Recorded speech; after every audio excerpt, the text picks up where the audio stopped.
Survey జనాః సుఖినో భవంతు అంటూ ప్రతి మనిషిని సుఖంగా సంతోషంగా ఉండాలని దైవం తరపున ప్రజలను ఆశీర్వదించే పరమ పవిత్రమైన వ్యక్తి పురోహితుడు. ఒక్క మాటలో చెప్పాలంటే భగవంతుడికి భక్తుడికి అనుసంధానకర్త పురోహితుడు.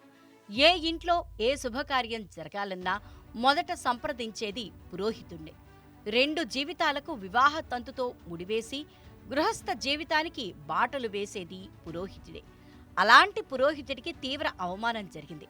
పెళ్లి జరిపించడానికి వచ్చిన పురోహితుడి పట్ల కొందరు ఆకతాయిలు దుశ్చర్యలకు పాల్పడ్డారు.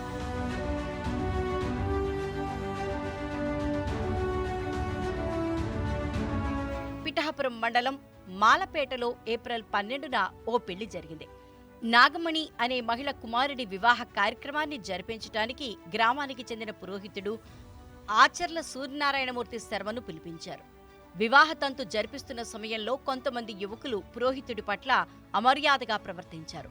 పురోహితుడు శర్మ తలపై పసుపు కుంకుమలు, వాటర్ ప్యాకెట్ చల్లటం, సంచి వెయ్యడం, ఇతర సామగ్రి విసరటం వంటివి చేశారు.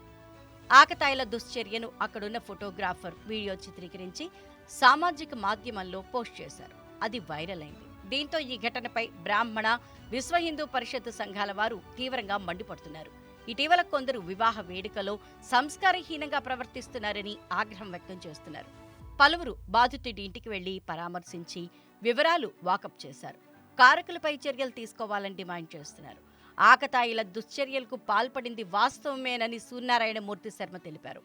వారు ఆ విధంగా ప్రవర్తించడం తనను బాధకు గురిచేసిందన్నారు. దీనిపై విశ్వ హిందూ పరిషత్ సంఘాలు కల్పించుకున్నాయన్న ఆయన సోమవారం చర్చించుకుని తదుపరి తీసుకోబోయే చర్యలపై నిర్ణయం తీసుకుంటామని చెప్పారు. పోలీసులను సంప్రదించగా తమకు ఎలాంటి కంప్లైంట్ అందలేదని చెప్పారు.